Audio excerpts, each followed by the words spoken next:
Halo guys, balik lagi di RM Tour bersama saya Korandi ya guys ya. Oke guys, hari ini kita mau bahas topik yang ringan-ringan aja, tapi ini cukup berpengaruh sih, menurut saya cukup berpengaruh ya.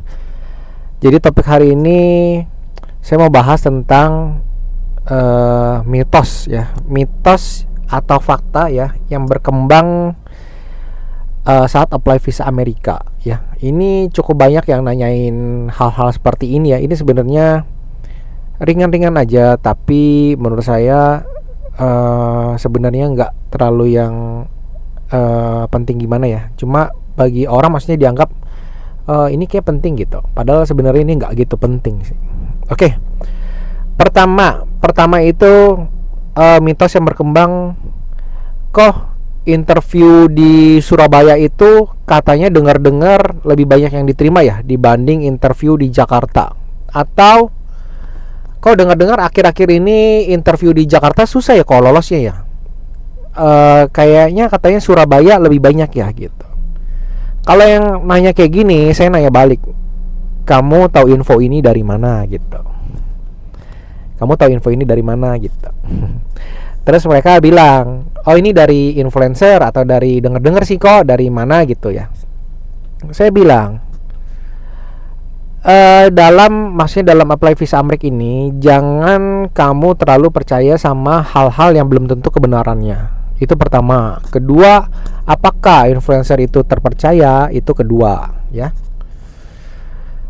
Karena kalau saya maksudnya fakta di lapangan ya, yang lolos itu di Jakarta, di Surabaya itu maksudnya fine-fine aja sih, no problem. Mau di Jakarta mau Surabaya, yang ditolak juga di Surabaya ada, di Jakarta juga lumayan gitu. Maksudnya menurut aku sih balance, menurut Koko itu balance sih selama ini. Maksudnya akhir-akhir ini juga balance saja, diterimanya atau ditolaknya sama aja. Jadi ya kalau misalnya kalian dengar ada berita ataupun mitos ataupun cerita-cerita seperti itu, langkah pertama itu harus difilter dulu ya, harus difilter, jangan langsung ditelan mentah-mentah kayak gitu ya. Menurut Koko, nah terus abis itu dia nanya misalnya, kok terus jadi menurut Korandi itu bagusnya apply di Jakarta atau Surabaya? Saya langsung bilang itu tergantung domisili. Kalau misalnya kamu domisilinya dekat Jawa Timur gitu ya, Surabaya that's the best option gitu. Menurut Koko bilang kayak gitu. Kalau kamu deket ke Jakarta gitu ya, Jakarta otomatis ya the best option gitu. Kenapa? Karena kan maksudnya make sense ya, maksudnya kamu tinggal di Jawa Timur gitu ya, Surabaya sekitarnya gitu, kamu apply di Surabaya itu make sense. Kalau misalnya kamu di Jawa Timur apply di Jakarta, ya sebenarnya bisa aja dibuat make sense pun bisa.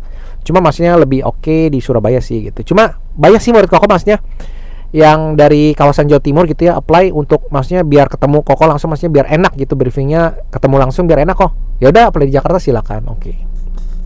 Itu nomor 1 ya guys ya. Jadi mengenai mitos yang berkembang, maksudnya apply visa itu lebih mudah di Surabaya dan lebih sulit di Jakarta, itu mitos. Oke, next. Nomor 2. Korandi, memang hari untuk interview atau jam untuk interview itu pengaruh gak kok akan kelulusan visa? Oke, Koko bahas dulu satu-satu ya.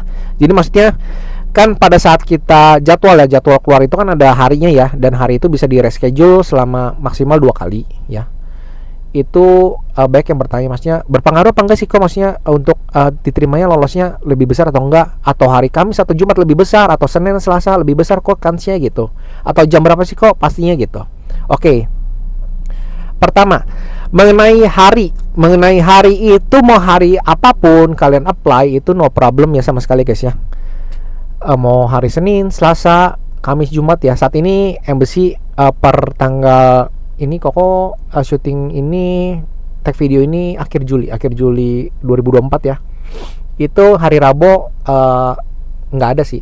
Jadi hari Rabu memang ditutup ya. Jadi Senin, Selasa, Kamis, Jumat. Nah itu hari tidak berpengaruh sama sekali sih, karena mau hari Senin, mau hari Selasa yang lolos ada, maksudnya hari Kamis, hari Jumat yang ditolak juga ada, maksudnya mix lah. Menurut Koko sih hari itu no problem sama sekali ya, itu termasuk salah satu mitos sih. Maksudnya jangan terlalu percaya kayak gitulah.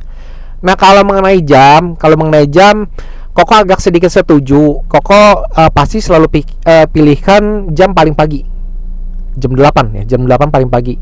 Kenapa? Karena itu maksudnya berpengaruh sedikit lah ya, maksudnya orang kan pada saat interview kan maksudnya berpengaruh moodnya, entah yang menginterview atau yang diinterview itu berpengaruh moodnya otomatis ya. Jadi maksudnya makin pagi makin bagus menurut Koko ya, secara pribadi ya. Kalau misalnya ya Koko mungkin salah juga. Jadi ini yang Koko terangin maksudnya berdasarkan pengalaman Koko ya. Kalau misalnya kenyataannya gimana ya sesuai kalian percayain aja ya gitu ya. Oke. Itu tadi pertama itu mengenai yang interview di Surabaya atau Jakarta udah Koko terangin itu mitos ya, dimanapun itu oke-oke aja, fine-fine aja. Nomor 2 mengenai hari dan jam ya guys ya, itu gimana kok.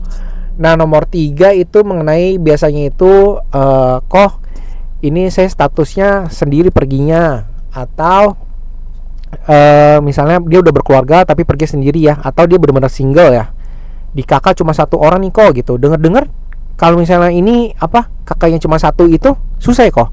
Makanya Koko bilang dari awal jauhin kata itu dengar ya. Lebih baik gantiin dengan misalnya bilang faktanya gitu ya. Itu lebih bagus faktanya dibanding dengar itu ya berarti namanya juga dengar ya itu berarti 50-50 lah ya. Maksudnya tidak terjamin kebenaran ya guys ya. Nah itu jadi kalian harus telaah dulu kebenarannya dulu, baru kalian bisa untuk tapin ya keputusan kalian ya. Nah mengenai tadi yang single factor yang lolos itu ya hitungannya dibilang banyak banget, nanti pada nggak percaya ya. Hitungannya ya banyak lah, maksudnya banyak lah, oke lah, maksudnya kategorinya oke lah. Kok terus yang ditolak gimana? Yang ditolak juga oke juga, maksudnya banyak juga. Karena apa? Karena kan tiap data orang banyak ya, maksudnya uniknya ada yang kerjanya oke banget, ada yang kerjaannya kurang oke gitu kan. Itu data orang ya, maksudnya Koko nggak bisa ubah-ubah ya, maksudnya memang udah pure data orang ya. Pasti ada yang lolosnya banyak, ada yang sedikit juga lolosnya gitu ya. Tapi untuk single factor Koko tegasin itu mitos juga ya. Maksudnya kalau kalian nanya ini kok kakaknya cuma 1 nama, itu dengar lolosnya susah ya, itu mitos ya. Koko tegasin sekali lagi itu mitos. Yaudah, itu tadi sebenarnya mitos masih banyak lagi sih, cuma Koko bahas yang sering ditanya aja ya. Jadi ini 3 pertanyaan ini nih, mitos yang tadi tuh antara interview Jakarta Surabaya, atau kalian apply sendiri atau enggak, atau misalnya mengenai hari dan jam untuk interview itu pengaruh atau enggak kok gitu. Itu tadi Koko udah jelasin semua ya, rata-rata mitos semua ya, kecuali yang tadi waktu untuk interview itu Koko tadi bilang sedikit fakta gitu ya. Yaudah guys, oke. Demikian video Koko hari ini. Nanti Koko lanjut untuk video kedua ya, dengan topik yang berbeda. Oke, dadah, see you.